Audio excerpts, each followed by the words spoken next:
quadrado aqui de novo. Aqui tem que ser cada um no seu quadrado, por causa da câmera.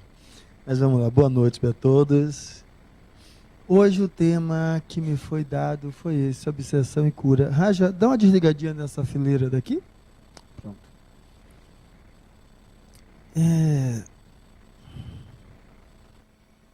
Eu acho interessante, na realidade, essa elaboração de fazer uma palestra, porque é mais um momento, uma oportunidade de reflexão sobre a própria vida. Porque vocês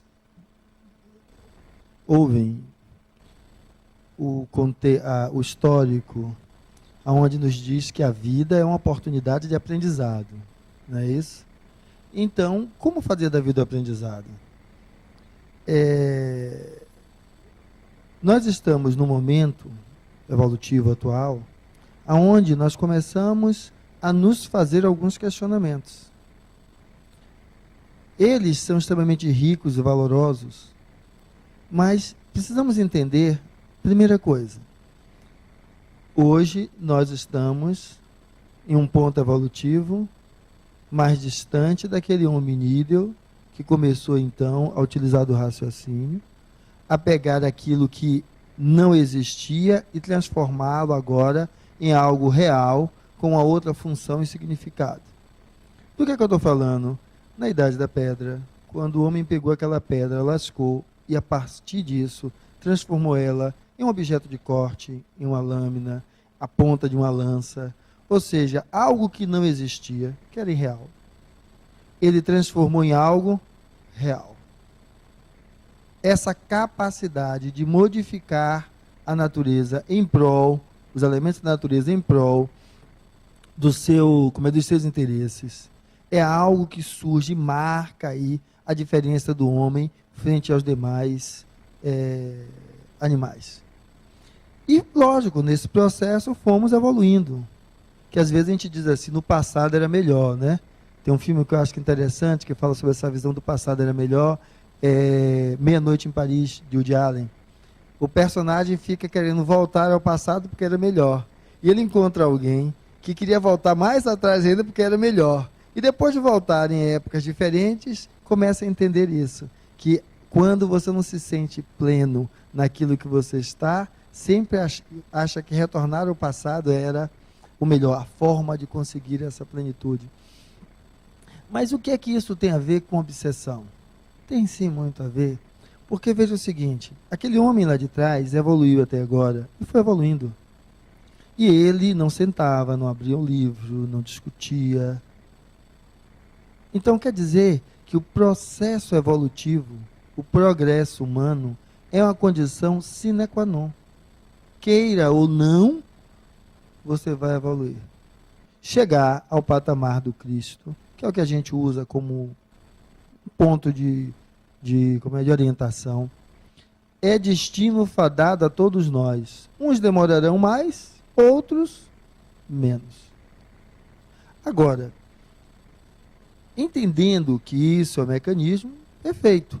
Agora, veja só, quando nós nos dizemos diferente dos animais, e quando aparece alguma coisa, por exemplo, alguém lhe corta no meio da pista, quase você bate o carro, você chama-se o animal, porque só um animal iria ter uma atitude que pudesse provocar um acidente e levar embora a vida de alguém.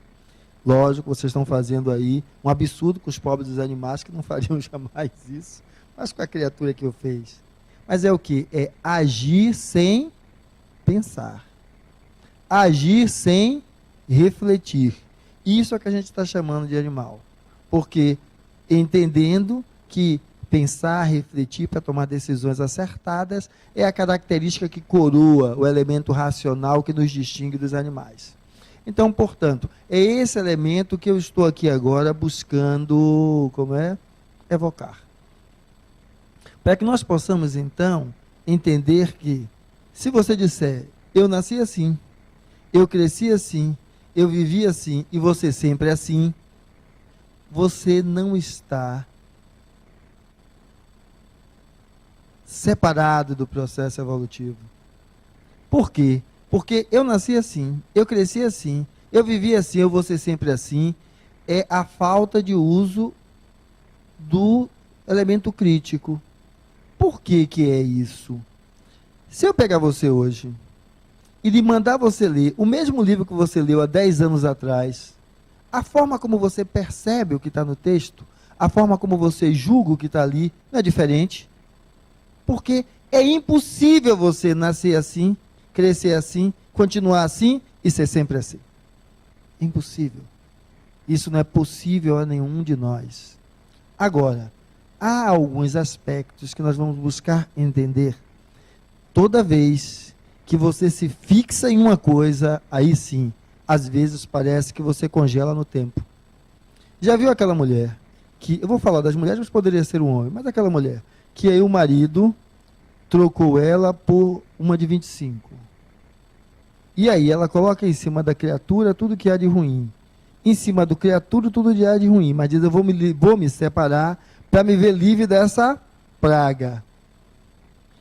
E aí o que é que ela faz? Os filhos coloca contra o marido.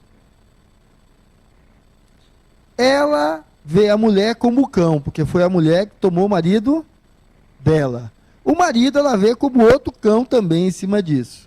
E aí, ou seja, bastou falar no nome marido, ela já muda o estado. Se a criatura passar, pior ainda. Então, na realidade, ela está vivendo a vida dela ou ela está atrelada ainda a um evento que passou há 10 anos atrás e até hoje ela maldiz ele, maldiz a mulher, maldiz todo mundo. É aquela pessoa de mal com a vida. E qual é o conselho que a gente daria a ela? Menina, toque sua vida, porque fulana está lá no regozijo. Ele teve 3 filhos com você, já teve 4 com ela. Ela está tocando a vida dela. Mas quando a criatura está focada naquele problema de ter sido abandonada, ela consegue ouvir alguém? Você manda ela ler um livro, ela não lê. Você diz, sugere a ela alguma coisa, ela não faz, porque ela está focada naquilo. O único objetivo dela é acabar com a vida daquela praga que largou ela sozinha, só porque um dos filhos tinha um problema de saúde. Então ele é o cão. Então ela passa a transformar isso na vida dela. Aí sim. Aí você vai poder entender que esse é o contexto de me coloquei assim e não saio daqui. Isso que a gente está falando, vocês devem conhecer algumas pessoas com isso. Eu estou citando a separação, mas alguém porque o sócio tomou o dinheiro, porque alguém tomou o emprego, que vivem assim. Só que lógico, são muitos focados desse jeito? Não, graças a Deus, são poucos. Tem gente que vai falar mal, né? Falar mal daquela mulher, ela vai dizer assim, olha, ele me trocou pelaquela culoteira, me trocou pelaquela cheia de estria, porque quem vê isso na mulher é a outra mulher, certo? Então ela vai denegrir, vai falar um pouco mal, mas não vai viver nessa coisa ferrenha, graças a Deus. O marido, o homem também, na condição do traído, também vai durante um tempo, mas depois vai. Mas alguns vão viver ferrenhamente presos àquilo. Do que é que eu estou falando? Eu estou falando de encarnados. E vocês devem conhecer alguns. É porque o desencarnado nada mais é que um encarnado fora do corpo. Porque se nós estamos falando que o que nos distancia dos animais é o uso do raciocínio crítico, é preciso que, frente à possibilidade da obsessão, que é por isso que a maioria está aqui, lancemos frente a isso o raciocínio crítico. Essa iluminação que essa imagem sugere é a iluminação que cabe a cada um de vocês. Não cabe a nenhum santo, anjo, espírito fazer. É vocês quererem sair do obscurantismo para auto-iluminar-se. E aí, algumas das vezes brigam, né? Bota o dedo na tomada que começa a brilhar. Mas o auto-iluminar é por quê? Eu tenho uma filha de 6 agora e a outra de 7. A de 7 vai fazer 8, 6 e 7 anos. Se eu mando ela pegar alguma coisa no quarto de noite, no escuro, ela não quer ir pegar. Por quê? Porque a escuridão, ela favorece você a libertar o quê? A sua imaginação. E a sua imaginação, ela está povoada de coisas horrendas às vezes, porque nós aprendemos que A escuridão só traz ali coisas ruins. Então a imagem já é essa. Então ela acha que vai ver o bicho, vai ver isso, vai ver aquilo. Aí eu digo para ela o seguinte: minha filha, tudo aquilo que existe na falta de luz tem que existir quando a luz se acende. Se você só vê no escuro quando eu acendo, some, aquilo não está dentro do escopo do real. Então aquilo é o elemento da sua imaginação, fazendo com que você trabalhe tudo aquilo. Mas veja só, a pequenininha, se eu disser, mas tem que ir lá pegar, porque às vezes a gente como pai é autoritário e não ajuda o outro a lidar com as suas dificuldades, que é usar essa iluminação. Dizer o seguinte: então vamos lá, minha filha. Você está imaginando que tem o quê? Ela vai dizer cobras e largatos. Vamos junto comigo. E a gente chega lá, quando já vai junto com você, já ameniza, né? As cobras são menos, os largatos são menos. E na hora que você acende a luz, ela vê que não tem nada. Então você começa a educar e não a aterrorizar. Se não for, eu lhe dou uma palmada. Aí, além daquilo que ela está imaginando, ela já vai imaginar a sua palmada. Você está botando mais alguma coisa ali dentro. Mas, Fernando, o que é que isso tem a ver comigo? É a mesma coisa. Enquanto vocês não conhecem o que é o status do elemento espiritual, vocês vão imaginar dele 1000 coisas. As mais terríveis possíveis. E aí, lógico, parece que você está lidando então com um ser que ele é como se fosse um Deus, ele pode fazer o que ele bem quiser entender. Deus não dá esse direito a nenhum espírito, a nenhum de nós. Nós podemos fazer o que a gente quer com os outros? Literalmente? Não. Vivemos numa vida de comuna. Então, o meu direito vai até o quê? O limite do direito do outro. A relação com os espíritos é a mesma. E aí você pergunta assim, mas então que diacho é que você está me explicando, me dizendo? Aquela mulher que toma porrada do marido, você inicialmente vai dizer o quê? Quem é o vilão da história? Ele. Quem é a vítima? Ela. Se um dia ela fizer o inverso, sentar o pau nele, ou simplesmente fazer o seguinte, ela não vai agredir, ela vai dizer, ó, cansei de servir de colchão de pancada para você, de hoje em diante, não vivo mais com você. Aquela cena do filho ver a mãe sendo espancada não acaba? Então o que é que acontece? A dita vítima, ela é um dos elementos que propiciam ao dito agressor continuar construindo o quadro. É o mesmo contexto entre nós e os seres espirituais fora do corpo que nos acompanham, seja por esse ou por aquele motivo. Cabe a nós retirarmos o elemento que permite a ele estar construindo aquele quadro. Primeiro é que essas relações tão ferrenhas, é aquilo que eu disse para vocês. Eu citei o caso da mulher separando, hoje quantas se separam? Alguns vivem assim, mas são poucos. Então, poucas são as situações onde a relação de ligação entre o encarnado e o desencarnado são tão intensas. Porque a obsessão pode ir desde um quadro simples até aquele quadro onde há uma subjugação do outro. Existe, aonde estão dois completamente desequilibrados ali, presentes e juntos. E aí o que é que a gente vai fazer? Quando eu falei da criatura encarnada, eu disse que a gente diria para ela o quê? Minha senhora, deixe para lá, enquanto a senhora fica aí se enervando, certo? A pressão subindo, ficando chateada da vida, comendo, para poder satisfazer o prazer que não consegue satisfazer por outra coisa, tá algo desse tamanho. Veja a outra como tá. Aí ela diz, não, aquela seca não vale nada. Mas veja, é que ela não consegue enxergar. É a mesma situação do espírito que está acompanhando, ou pode estar acompanhando um de vocês. A questão é que ele não está utilizando desse elemento que está chamando de iluminação. Então, em vez de tocar a vida dele, ele está perdendo tempo com quem? Com isso que é você.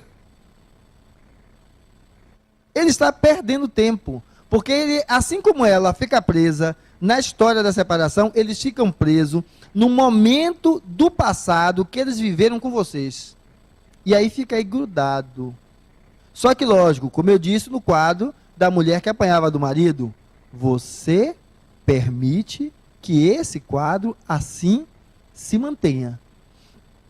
Uma das coisas para isso é porque nós temos uma visão, às vezes, trágica demais nas coisas.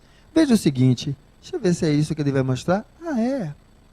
Uma imagem bonitinha, mostra esse espírito aí com esses astros no meio, descrevendo que o espírito é um ser imortal e que a morada do espírito é ela, como já dizia o mestre, né? Na casa do meu pai tem várias moradas. Mas nós estamos falando de uma outra coisa, que eu gosto de ser assim bem...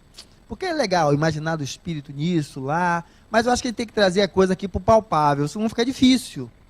Assim como eu trouxe a ideia, para que você entenda o que é o processo obsessivo de um desencarnado com o encarnado, a ideia da mulher que se separou do marido tem 10 anos e até hoje ela está lá naquilo, certo? Nós somos o que agora? Isso daí. Nós somos um fragmento na existência plena do ser. Porque essa nossa vida, vamos dizer aí, hoje, uns 80 anos como vida média, ela é um nada nas múltiplas histórias vivenciadas pelo nosso espírito. Mas veja só, isso que é um nada, que as pessoas às vezes vão dizer assim, a vida real é a vida espiritual. Sim, mas o que é vida espiritual? É a vida que o espírito vive. Essa vida que eu disse que é um fragmento, 80 anos. Quem é que está vivendo? É seu corpo? Não, é seu espírito. Então, tudo que aquele espírito está vivendo é espiritual. Revestido de uma matéria mais densa ou menos densa, mas é espiritual. Então, a gente poder se focar de que, ao se falar do espiritual, perceber que esse espiritual perpassa a história de um ser desde o seu nascimento, sua vida como criança, adolescente, vida madura, velhice e o despedir-se. Então a gente precisa perceber o que? É eu me ver como espírito dentro dessa jornada inteira. Porque na realidade, não adianta eu ficar focando um espírito como se existisse uma vida espiritual que só existe lá. Aquilo que é a sua vida, ela, o que é que ela é? O que é que ela é? Vejam só. Por ter perdido o emprego. Tem pessoas que se jogam no 10º andar. Tem pessoas que ficam na miséria e a partir daí arranjam um outro emprego e terminam ficando melhor do que o que estava. Ficar tetraplégico. Tem alguns que dizem, se eu ficasse assim, eu me matava. Saiu há uns meses atrás a reportagem de 2 jovens, 2 homens tetraplégicos. Um formou-se em psicologia, o outro em jornalismo. O pai ia com eles, estudando com ele fez todo o curso. E aí a matéria mostrou os 2, e um deles disse algo fantástico, que define isso. Eu não quero ser conhecido pelas minhas limitações. Porque todo mundo dizia, pô, rapaz, como é que esse cara consegue isso, certo? Como é um deficiente físico. Ele não queria chamar a atenção pela limitação, ele disse, eu quero ser reconhecido pelas minhas habilidades, pela minha capacidade. Era isso que ele estava buscando. Então o que ele estava dizendo? Ele estava ali colocando a ideia de que o espírito, enquanto esse elemento crítico, que raciocina, que cria, está muito além do corpo físico. Muito além. Ah, mas nada disso, você está falando um absurdo. Quantos de nós teria coragem de fazer aquilo que ele fez? De assumir e brigar. Quantos de nós poderíamos se colocar no lugar do pai deles, que foi com eles e fez, junto com eles? Aí vai definir o tamanho que nós nos enxergamos enquanto ser. Porque isso que eu estou dizendo é que essa trajetória que nós fazemos, ela vai ser definida pelos olhos que nós temos. E da onde vem? Que diacho de olhos são esses? Os olhos que eu estou falando é a lente com a qual você olha a vida.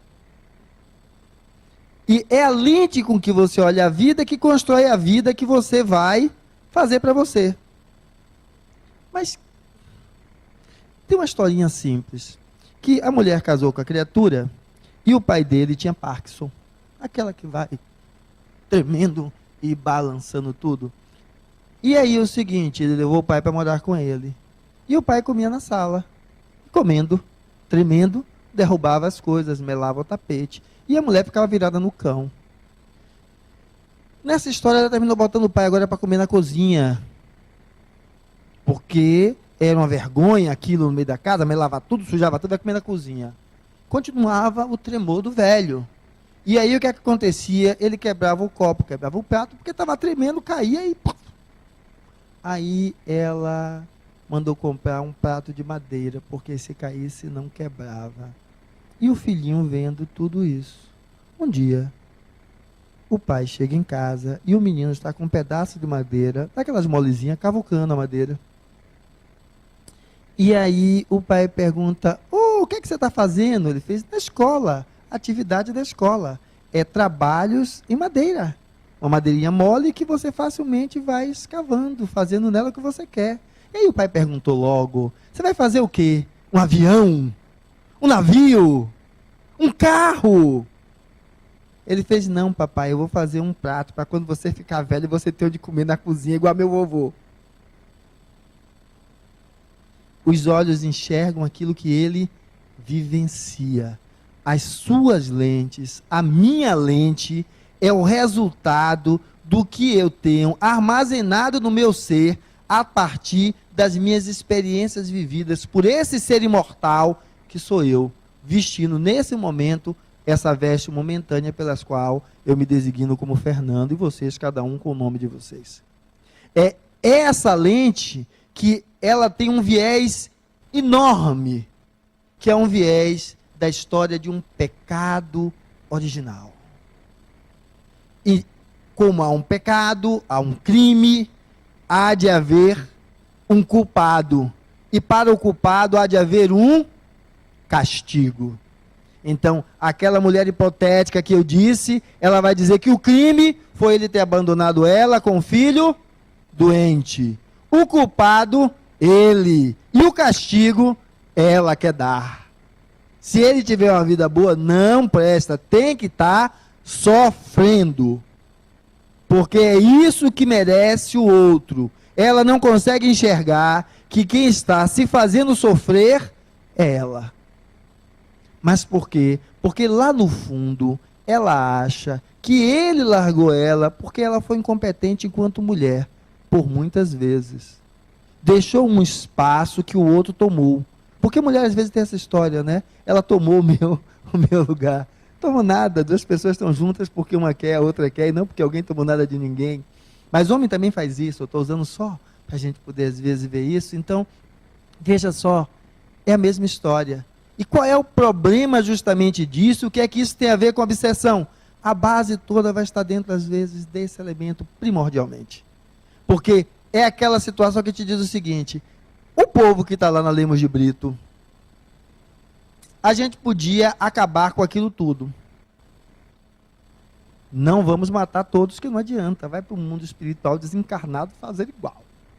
Vamos fazer o seguinte, vamos fazer com que todos eles passem a entender que o que foi feito foi um erro, que para eles foi um acerto, porque foi através desse erro que eles agora estão despertando para o que eles não devem fazer.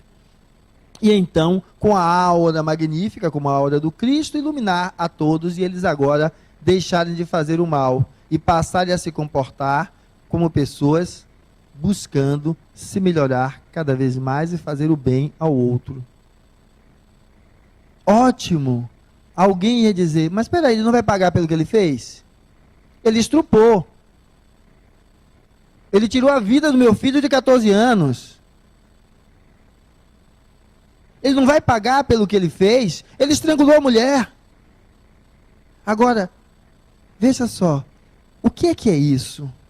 É se manter no obscurantismo.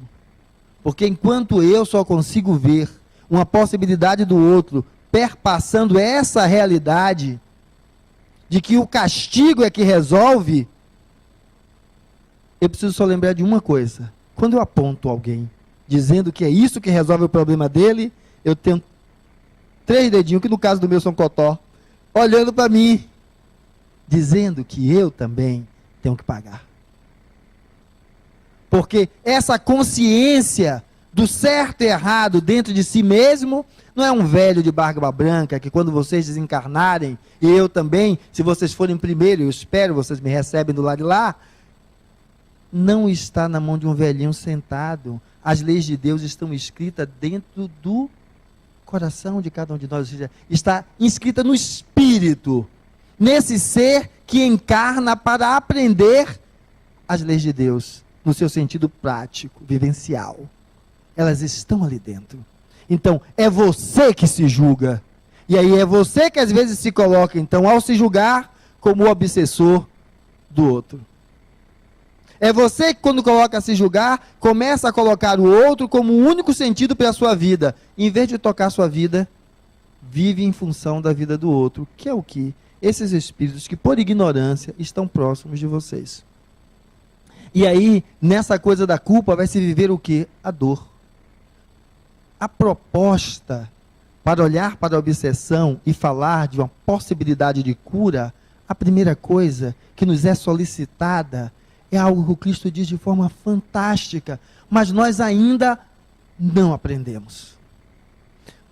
Mas eu acho isso interessante, porque eu estava conversando com alguns amigos, e eles dizendo o seguinte assim: você diz que o Cristo disse isso, mas naquela outra hora ele disse aquilo.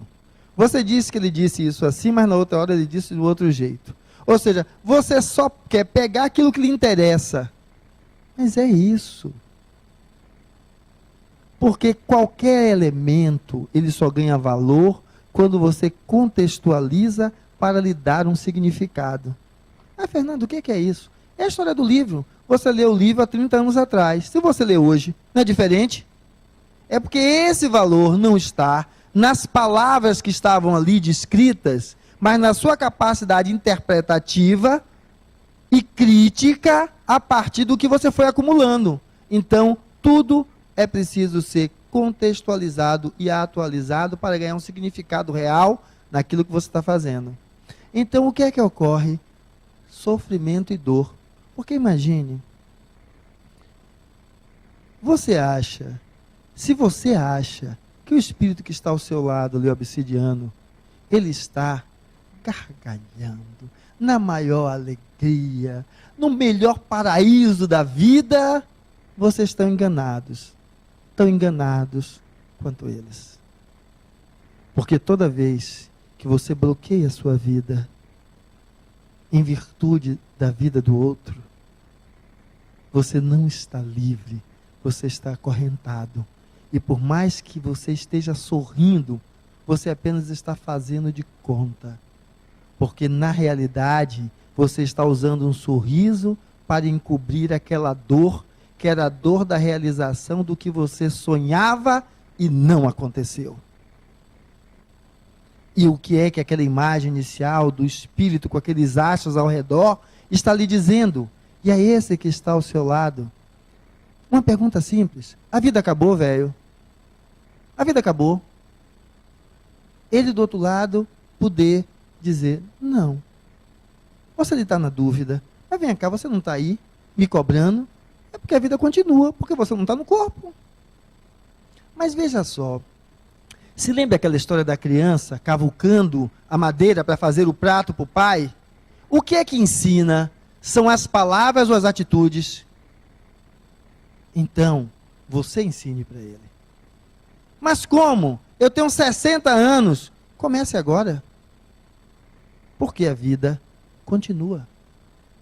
Quantas pessoas aos 60 estão vivendo com maior coerência consigo do que quem tem 25? A construção de uma coerência interna independe de idade, porque é um elemento do espírito e não do corpo físico.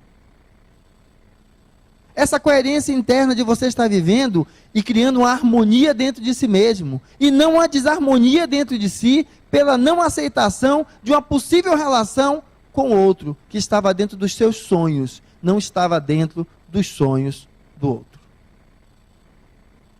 Quando você faz isso, você agora está ensinando pelo exemplo. Mas que diacho é isso? É uma outra passagem também lá da Bíblia, que o cara diz o seguinte: para perturbar o outro. Pego a minha amiga Margarida e digo: Margarida, agora você vai andar 1000 passos comigo. E ela me detesta. E aí ela diz o seguinte: em vez de andar 1000, eu vou andar 2000. Os primeiros 1000, quem está levando ela? Mas os outros 1000, quem está me levando? Ela. É isso que a gente precisa. Reconhecer naquele que está ao nosso lado como obsessor, um irmão ignorante e ainda doente. Porque não consegue perceber o que é verdadeiramente uma proposta consciente e elaborativa do viver como um caminho para a felicidade. E aí então fica preso e sem se deixar ir adiante. Essa é a proposta, aonde então vamos entender que a obsessão que vocês estão passando é um convite para que vocês saiam do obscurantismo e aí então vocês possam ir para uma paisagem iluminada. Mas peraí, que diacho de paisagem é essa? É aquela passagem do filho pródigo. Esse é um quadro de, acho que é Rembrandt, né? Rembrandt que lê? É Rembrandt. De vez em quando eu erro as pronúncias, mas às vezes eu acho até de propósito, porque o que vale é a essência do que a gente queira trazer, sendo que tem um valor na própria linguagem, né? Mas eu acho que o valor da linguagem é esse, é que a gente deixa de olhar as coisas superficiais e busque ver o que é que tem lá dentro na essência, porque é isso que é o que importa. Aí vamos ter ali o pai, o filho que retorna e o filho que ficou. Como foi essa história? O pai tinha sua grana, e aí o filho disse o seguinte: velho, eu quero direito à minha parte. Eu quero pegar minha parte e cair no mundo. Por quê? Porque suas ideias são retrógradas. Você não sabe o que é bom da vida. Aquilo que os adolescentes vão estar falando com os pais, por vezes. E cada vez a adolescência começa em fase mais nova. Vai estar dizendo isso. E dentro da prática dele era possível. Ele pegou a parte que era do filho e fez: tome e vá. O filho foi, mas o outro ficou. E ele indo, estourou, gastou o dinheiro todo, fez 1000 coisas. Quando não tinha mais nada, foi ser empregado, porque estava morrendo de fome.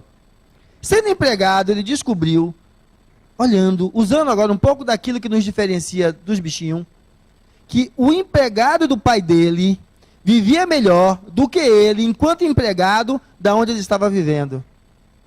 Foi que ele valorizou com isso. Olha, é melhor eu ser empregado do meu pai do que eu ficar aqui. Baixar a cabeça e dizer: eu errei, acabou, vou ser empregado dele e da galera lá. Ele valorizou o que é que o pai fazia, que ele antes nem sequer enxergava, que era até com o empregado. Essa criatura vai voltando. Quando ela vai voltando, um dos servos do pai vê a distância e diz: olhe, fulano está voltando. E o que é que o pai diz? Pega um bezerro, serve e vamos fazer uma festa, porque o meu filho está voltando. Na hora que ele saiu, vocês iam dizer que quem era o capeta? Era ele. Quem era o anjo? O que ficou. Só que agora ele está voltando. E aí o que é que acontece? Quem é que mostra as garras? O que ficou.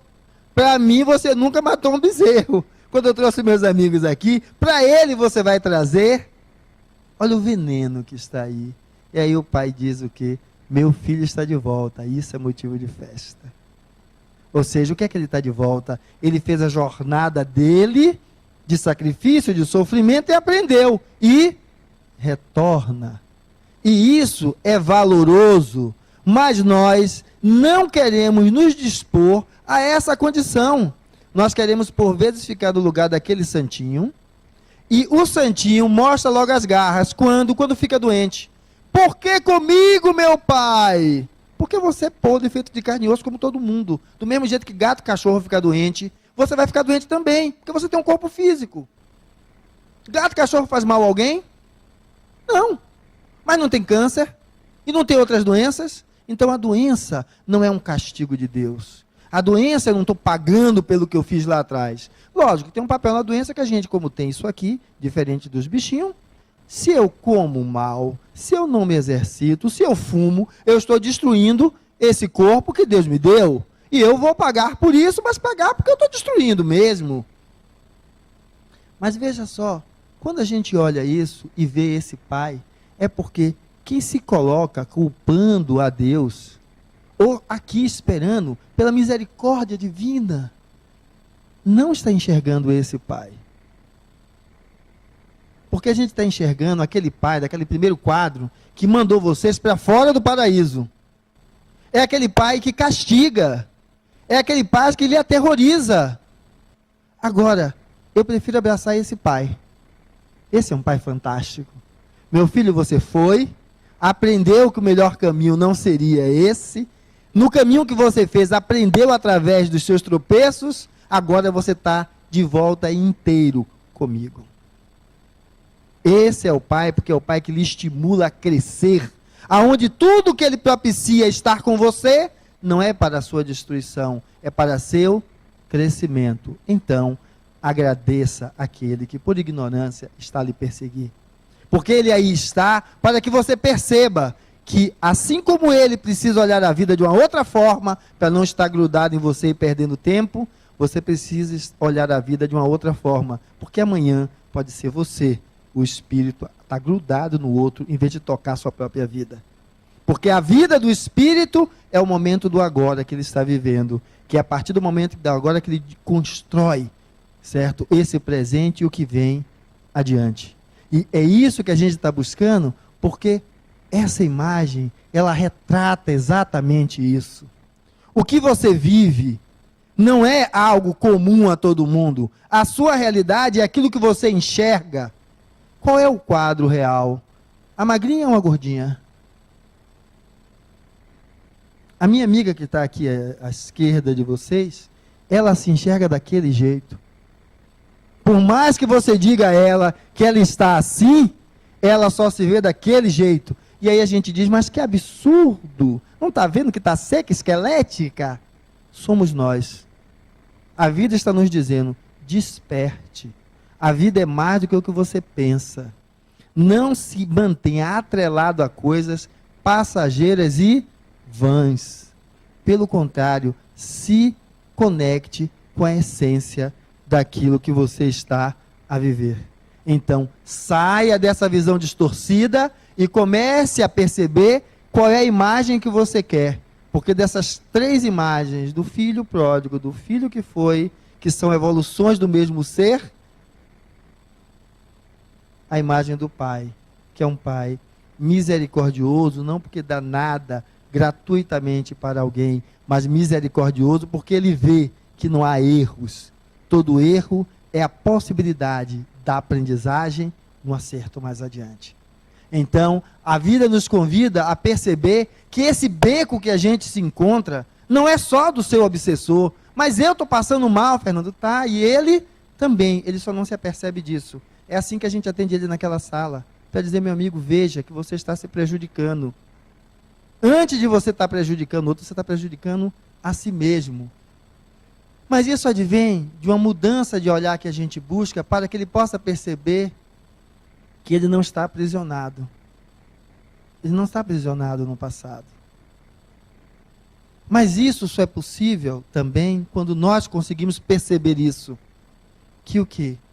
Eu disse que a ideia era nós fazermos então uma proposta de felicidade e crescimento, mas como? Se a vida nos oferece um monte de sacrifício. Lógico, o sacrifício vai estar transcrito nas suas cicatrizes. Agora, você pode transformar o sacrifício em um sofrimento, ou não. Transformar sacrifício em sofrimento é uma questão apenas sua, porque ainda vive pautado na ideia de crime, culpa e castigo. Então, se você começa a vibrar diferente, isso muda. Porque aí então, você começa a fazer diferente. E onde é que a gente faz diferente? Quando a gente abraça a causa do outro também como nossa. Deixem de rezar por vocês, de orar por vocês. Orem por quem está lhe acompanhando pela ignorância. E toda vez que você consegue abraçar a causa do outro, aquele estado de falta de lucidez, de angústia contínua, acaba. Porque quando você ora de coração pelo outro, o outro e você se confundem, porque cria uma relação de empatia. E aí tudo aquilo pelo qual ele estava vinculado a você, se desvincula, porque de você o que emana agora é aquela misericordiosidade do Pai da parábola do filho pródigo. Então, esse é o convite, que quando você faz, aquele beco sem saída começa a ganhar agora um outro aspecto. Reconhecer que se você consegue mentalizar assim para o outro, você começa a mentalizar assim para você.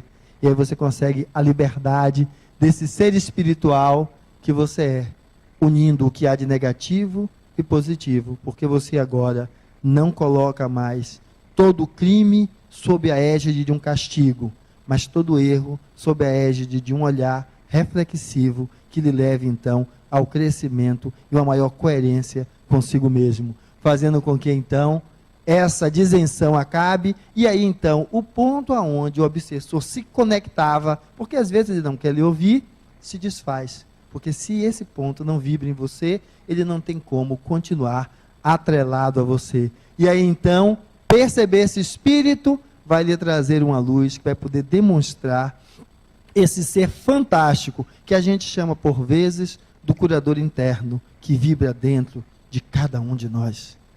Porque todos nós somos fagulhas de Deus, essência divina, a se expressar. E nós que vamos descrever qual é o mundo e a realidade na qual nós vamos caminhar. Mas enquanto nós vivermos achando que existe sempre um grande guru, um grande espírito, algo iluminado maior do que nós nos colocarmos como aquele ponto negro e sombrio ali dentro, como pedintes, a esperar que alguém faça algo por você. Mas não é bem pedinte, que lógico, a gente está com um processo, e ir ali, o espírito vai ser chamado, orientado, acolhido, e resolvendo o problema dele, você ganha um fôlego, para que você possa também resolver o seu. Se você não resolver o seu, outro desocupado vai assumir o lugar daquele, porque o que não falta é isso, espíritos em desequilíbrio. É só a gente olhar ao redor de nós encarnados que vamos entender o que há do lado dos desencarnados. Agora, a primeira coisa é aceitar o auxílio, não é se manter na escuridão, não. É perceber que, olha, eu estou precisando de ajuda. Mas adianta eu lhe dar a receita do remédio, se você não compra o remédio? Adianta ela comprar o remédio e lhe dar, se você não toma o remédio? Adianta lhe dar o remédio, mas você continua comendo tudo que é porcaria? Então, há de haver uma disposição sua para entrar no processo, porque é um processo, não é um toque mágico. Ninguém vai sair daqui equilibrado por causa de 1 ou 4 reuniões de desobsessão.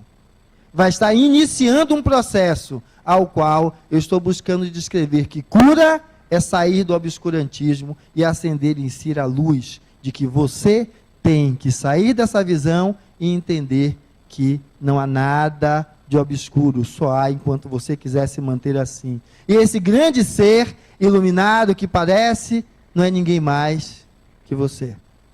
Então, obsessão é um convite para que você faça esse processo de cura.